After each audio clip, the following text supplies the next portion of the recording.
FEMA's 50% rule is a big deal for property owners trying to rebuild after Ian. It answers if they have to possibly demolish their home if they want to rebuild it.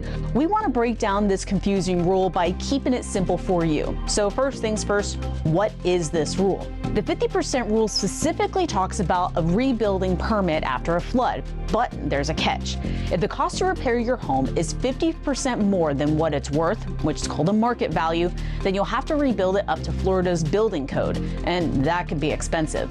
The Lee County property appraiser determines the market value. Now, this is where it gets a little bit tricky. FEMA sent Fort Myers Beach a letter on Wednesday. It says Lee County's property appraiser values from October through this week are not valid. Remember, Ian happened on September 28th.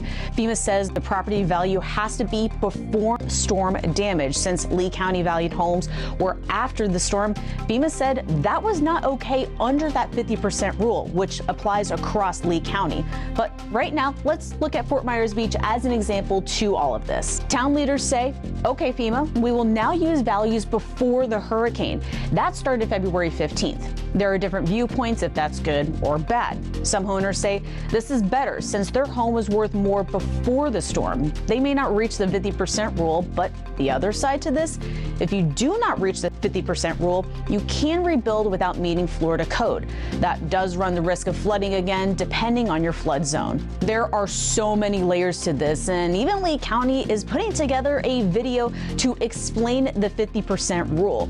We're going to keep following this and bring you any tips to make this a little bit easier for homeowners to understand as they rebuild after Ian. In the newsroom, Kaitlin Knapp, Fox 4.